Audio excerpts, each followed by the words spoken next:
낭불사 대표 김진철 목사입니다.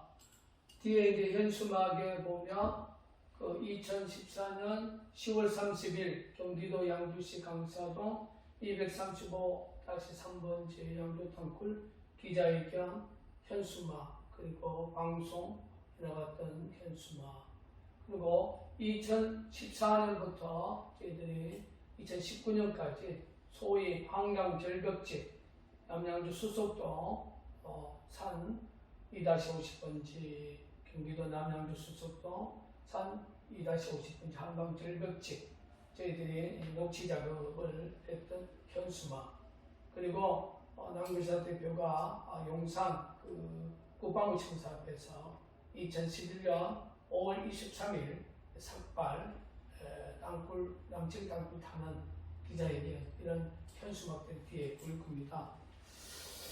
제가 이제 들고 있는 이것이 바로 소위 수맥봉이라고 그러고, 우리 낭불사에는 일명 다오징 탐사라고 이야기를 하고 있습니다. 저희들이 이제 땅굴을 민간 지역의 사람들이 새벽에 폭음 소리를 많이 듣는다, 이라는 소리가 저희들에게 이제 제보가 이렇게 반복적으로 자꾸 이제 우리가 전해지면, 저희들이 이제 그 지역에 가서 이제 그 제보자의 소리를 듣고 제보자와 함께 그 지역에서 제일 먼저 우리가 이제 체크하는 것이 이 수맥봉을 갖고 소위 다오징 탐사를 가지고 그 지역에서 이제 우리가 일단은 1차 조사를 합니다. 그런데 이제 낭불사에서 사용하는 이 수맥봉의 특징이 뭐냐면, 이거는 대한민국 조상 대대부터 수맥봉이죠. 밑에 이제 수맥이 땅에 흐르는 것을, 이게 이 수맥봉이 이게 참 크로스 방향으로 잘 잡혀요. 기술에 노하우 있는 사람들은 나무 가지를 꺾어서도 대면 물이 있는 곳이 이게 쭉 늘어지는. 그러니까 이제 이 물이 있다는 것은 이게 크로스 방향으로 저희들이 이제 수맥봉 갖고 탐사할 때 크로스 방향으로 이렇게 잡혀지는 것이 지하수가 물이 많이 흐른다. 그러면 이제 공간 반응은 저희들이 이제 이 수맥병을 사용하는 이거 뭐냐면 그 밑에 공간이 있냐 없냐, 이게 우리가 물을 찾기 위한 수맥병이 아니라 공간을 찾기 위해서 저희들이 이 수맥병을 사용합니다. 그러니까 공간은 보편적으로 이렇게 열리게 되는 거예요. 그러니까 수맥은 크로스지만 공간은 열리게 된다. 그래서 이제 그 지역에서 이제 공간 반응이 이제 잡혀지면 저희들이 녹취를 위한 시추 작업을 하게 됩니다. 그 시추 작업 비용이 그게 만만치 않기 때문에 보편적으로 50mm, 그러면 5cm, 요 정도 한 부목 되겠죠. 5cm. 이런 부분을 그 주변에 최소한 한 10개 전후로, 돈이 되면 10개 전후로 저희들이 이제 최소한 공간 반응에서 저희들이 수맥봉을 통해서 공간을 찾고, 이걸 가지고 이제 우리 나름대로에 대한 수학적 계산을 해서 공간 깊이가 지하 몇 미터 정도 있다, 이게 어느 정도 예측이 나옵니다. 그러면 거기에 맞게 저희들이 시추 작업을 이제 하게 됩니다. 그래서 시추 작업을 하고 난 후에 저희들이 이제 여기는 대표적인 불입니다. 불이에 납땜을 하고 이 속에 특수 핀 마이크를 넣고, 이것은 이제 예보음이 이제 들어오지 못한 방송 전용 오디오선을 저희들은 20m 내지 30m 속에 먼저 이게 이 속에 특수 핀 마이크로 밑에 땜질을 하고 물이 못 들어가게 우리 방송 전용 오디오선을 해서 한 20m 내지 30m에 넣고, 저희들 위에서 이제 이런 일본 소니 녹음기를 가지고 우리가 녹취를 최소한 한 달 전후, 예를 들어서 일주일 안에 정확한 소리가 잡히게 되면 저희들이 거기서 또 다음 단계로 넘어가는데, 보편적으로 저희들이 이제 확신을 갖고 땅굴에 대한 이거 분명히 땅굴이다, 작업에 대한 결정을 내릴 때는 저희들이 가장 확실한 녹취음이 있죠. 그래서 2014년 5월 2일 날 경기도 양주시 강사동 235-3번지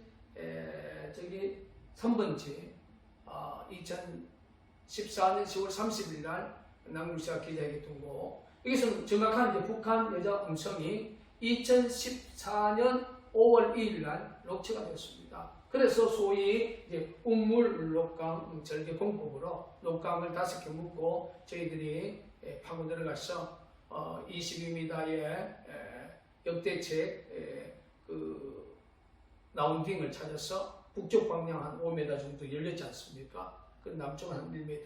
우리가 이걸 가지고 2014년 10월 30일 날 기자회견을 했고요.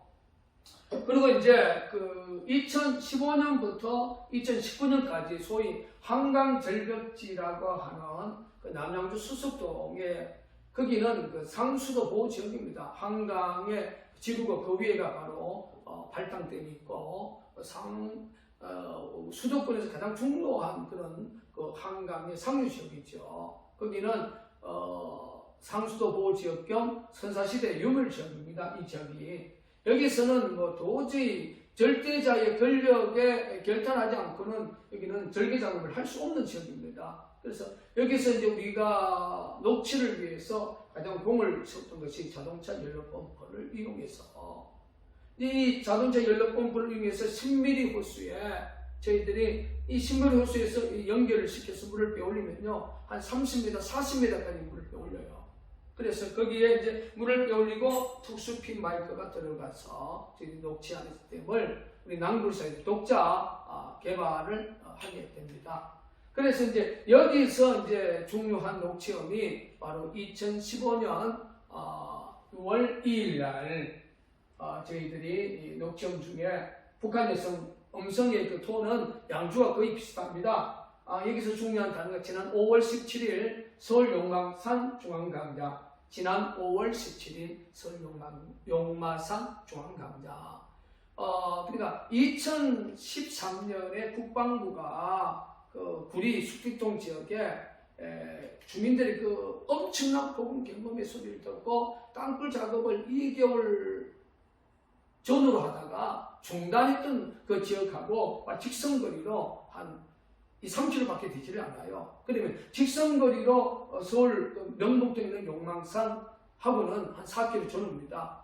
용마산이 서울시가 개발할 때의 채석장 아닙니까? 그래서 거기서 북한 여성의 음성이 지난 5월 17일 서울 용마산 중앙강장 제가 이제 남구사 유튜브에 많이 올려놨지 않습니까? 이러한 시스템으로 저희들이 이제 땅굴에 초기 작업을 하는 거죠. 그러니까 완전한 국민들이 볼 수 있는 그런 땅굴은 정부라고 하는 강력한 그 힘이, 권력의 힘이 개입이 되지 않고는 우리가 땅굴 강강을 하고 있는 이 땅굴, 3땅굴, 4땅굴처럼 그렇게 민간의 힘으로 드러낼 수 없습니다. 단지 우리 그 남굴산의 민간인들이 주축되어 있는 북한 남침 땅굴 진실을 찾고 그 진실 국민들에게 알리는 이 민간의 단체는 바로 직무 자체, 그러니까 양주 땅굴처럼 북쪽 방향 5m 정도 열렸다는 이 자체는요 엄청난 거죠. 음물 녹강 공법, 이게 큰 녹강을 5개 묶고 우리 용들이 내려가서 직접 파졌겠습니다.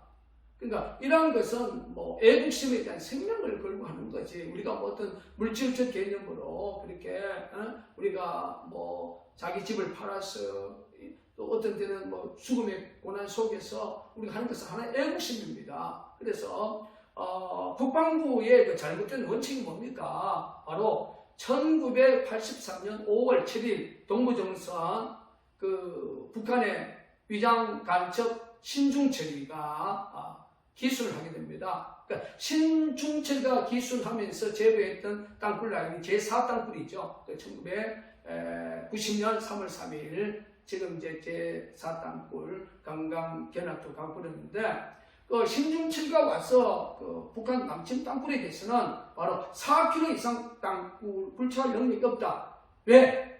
물 처리를 못하고 공기 처리를 못하고 땅굴 버럭을 처리를 못한다. 이 삼박자론을 소위 신중철 위장 간첩, 그놈이 이제 그 김대중 정권이 출범하고 2001년입니까? 중국을 통해서 입국했다고, 북한으로 다시 들어갔다고 저는 그렇게 생각하고 있습니다. 그러니까 신중철이가 못을 박았던 이 삼박전론을 소위 보수 엘리트 대한민국 군 장성들이 그 논리를 신봉하게 되는 거죠. 그러니까 신중철이가 정보사령부에서 대령까지 달았지 않습니까? 그래서 신중철의 그 삼박자론을 우리가 국민들이 깨뜨리기 위해서는 일제 때부터 우리나라는 엄청난 폐랑들이 많아요. 제가 이제 태백 강산 에도 가보고 강원도 태백에 있는 그 석당박물관도 가보고 충청도에 있는 보령 석당박물관도 가보면 공통적으로 물 문제, 공기 문제, 보령 문제 이런 큰 폐강을 만나면 다 해결되고 그 안에 들어가면 공기가 자연순환하는 이런 모습 속에서 물 때문에 공기 때문에 보령 처리하는 이런 부분 때문에 장거리 땅굴 5km 이상 못 간다는 이 국방부의 논리는 이거는 완전히 북한이 신중철에게 쏘았다는 그 모습을 느낄 수 있습니다.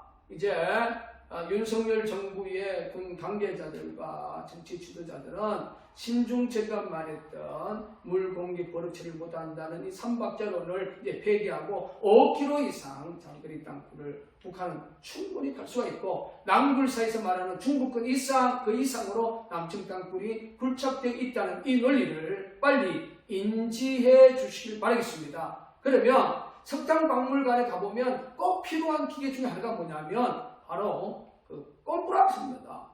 이 꼼프락스에 우리가 또 녹취 중에 가장 많은 그 녹취음 중에 하나가 꼼프락스거든요. 특별히 한강 절벽지 같은 경우는 뭐 꼼프락스 소리를 제가 한 6시간 전후에 그 소리를 제가 유튜브에 올려놨지 않습니까? 이 꼼프락스가 뭐냐 공기를 압축하거든요. 그래서 석탄박물관 쪽에 가보면 석탄을 캘 때에 이 차광기와 드릴이 무기가 되는데 캐는 도구가 되는데 장비가 되는데 그 차광기와 드릴에 공급되는 에너지가 뭐냐면 바로 압축 에어입니다. 마찬가지로 땅굴은 강력한 이제 돌을 깨뜨려서 거기서 이제 하약을 넣어가지고 또 깨고 그 버럭을 또 처리하고 소위 말해서 이제 차광기와 드릴을 가지고 구멍을 뚫어서 천공이라고 하는 작업을 통해서 이제 구멍을 뚫고 거기 하약을 넣고 또 다이아몬드를 터뜨리고 그래서 이제 돌들을 이제 이렇게 끌어내는 그렇기 때문에 그 차광기와 드릴의 실질적인 그 에너지는 바로 압축 에어입니다.